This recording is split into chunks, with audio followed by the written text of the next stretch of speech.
Konsekuensine penderek dalem Gusti.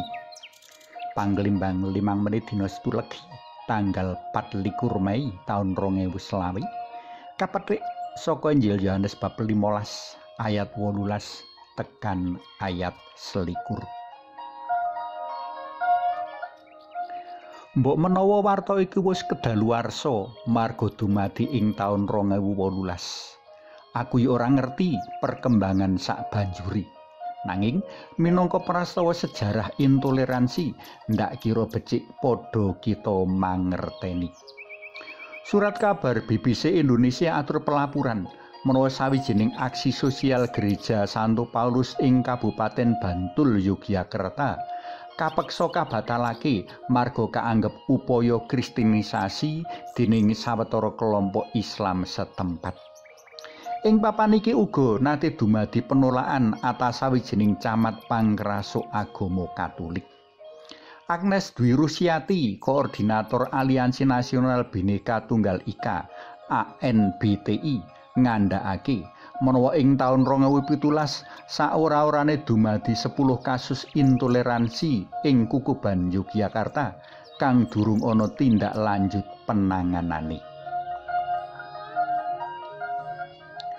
Kasus intoleransi ing Cecala ndak angkat minangka pancadan panglimbang waosan dina iki kang mratelakake menawa ora saben wong seneng karo penderek dalem Gusti. Wong jenenge ora seneng alias sengit mula kang katindakake uga ora nyenengake.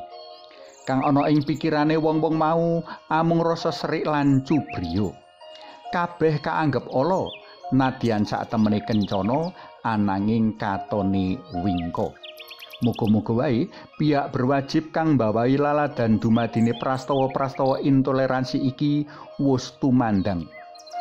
Nanging menawa durung utawa kepara ora tumandang apa-apa, ora perlu kaget. 100 taun kepungkur Gusti Yesus wis mecakake lan meling mawanti-wanti menawa prakara iki bakal dumadi marang para penderek dalem. Kang kudu katindakake yaiku ngakehi tirakat sarta ngurangi sambat. Mengkono pamrayoga saka tulisan bak trek sing mau esuk ndak tutke rikala aku jroning laku tumuju kantor papanku nyambut gawe. Lah kok manut panemuku cocok. Tirakat tegese tetep sabar, tawakal lan terus tumindak becik kinanten donga kang ora kendhat. Amri Gusti Allah tansah paring kekuatan lan semangat kanggo terus tumindak becik. Ora sambat jer sawijining perkara ora bakal rampung kanthi sambat lan sambat. Sambat amung nambahi sanggan tansaya abot. Gusti Yesus ngersakake supaya para penderek dalem padha ngaca lan nulodo panjenengane.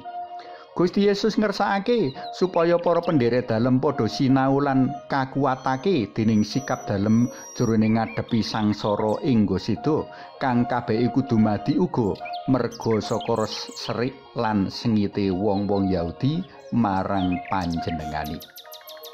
Awit tuhu ing karsa dalem Hyang Rama nadyan nandhang sangsara ing Gosida ananging panjenengane kawungokake saka sida lan pikantuk kamulyan langgeng.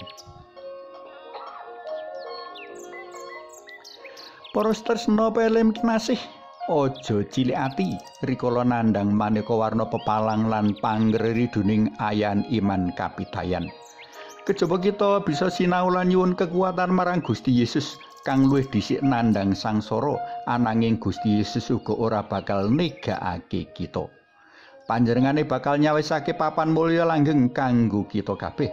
Sebab sapa kang tuh setya ketuk wekasan bakal nampa kabungan langgeng. Suwawi sami munjuk kunjeng asma dalem Hyang Rama saha Hyang Putra tuwin Hyang Roh Suci. Amin. Allah Maha kaluhuran lan kamulyan dalem kawedhar wonten diri Gusti Yesus Putra dalem ingkang asrah jiwa raga nglabuhi kawula tiyang dosa. Mugi kawula saged tansaya ngempri paduka mliginipun salebeting cenges lan panandhang ingkang kawula tampi. Mugi linurna Hyang Rama Hyang Putra tuwin Hyang Roh Suci kados sembuluh buka sakmenika sarta saklami-laminipun. Amin.